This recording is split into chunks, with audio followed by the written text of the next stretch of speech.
kasus pembunuhan Brigadir Joshua kini memasuki babak baru. 4 terdakwa hari ini menjalani sidang perdana di Pengadilan Negeri Jakarta Selatan. Pembunuhan Brigadir Joshua terjadi Juli lalu dan tewas tertembak di rumah dinas Ferdy Sambo di Duren 3, Jakarta Selatan.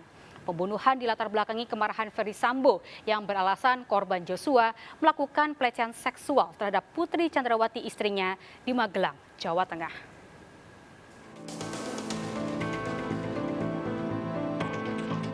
Pembunuhan Brigadir Joshua 8 Juli lalu di rumah dinas Ferdy Sambo di kawasan Duren 3, Jakarta Selatan begitu mengejutkan.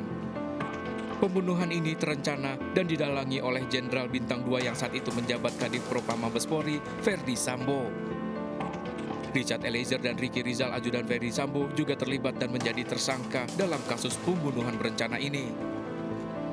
Selain 3 anggota polisi, Putri Chandrawati, istri Ferdy Sambo, dan Kuat Ma'ruf, sang supir, juga menjadi tersangka pembunuhan berencana.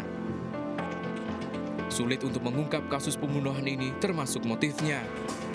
Lantaran diduga 97 personil Polri terlibat menutupi kasus pembunuhan Joshua. 35 anggota polisi diantaranya dijerat hukum pidana. 5 perwira menengah diantaranya mantan Kapolres Jakarta Selatan, Budi Herdi, ditahan di Makobrimob dan menjalani sidang etik. 6 anggota Polri lain diantaranya terlibat melakukan perintangan penyidikan diduga merusak, menghilangkan, maupun mengganti CCTV di TKP dan lokasi sekitar.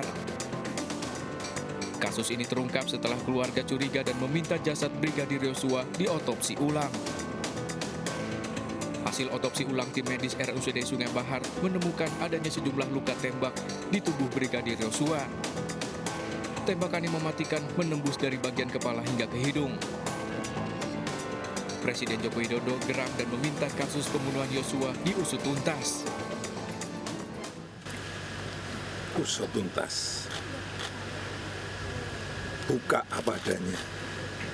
Jangan ada yang ditutup-tutupi. Transparan. Udah. Terima kasih, Bapak. Itu penting untuk agar masyarakat tidak ada keraguan-raguan terhadap peristiwa yang ada. Ini yang harus dijaga. Kepercayaan publik terhadap Polri harus dijaga.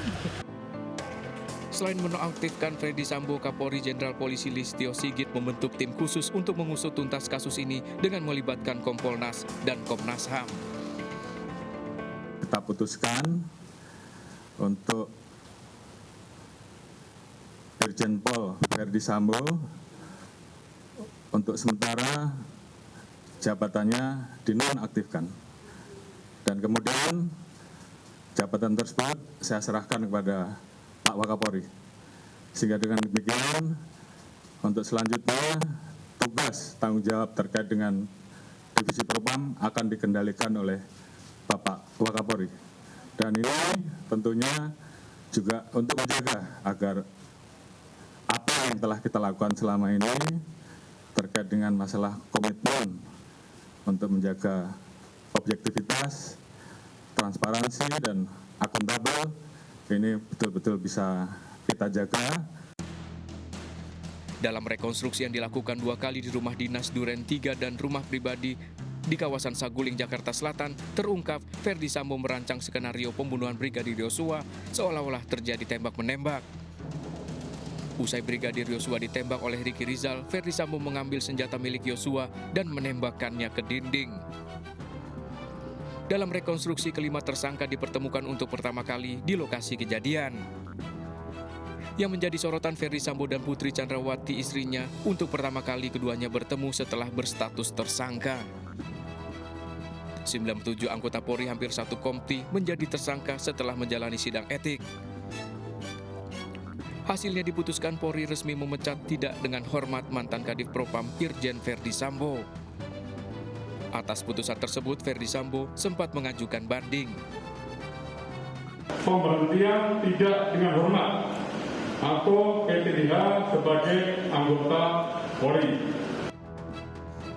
Seluruh tersangka akan disidangkan dalam kasus pidana perintangan penyidikan.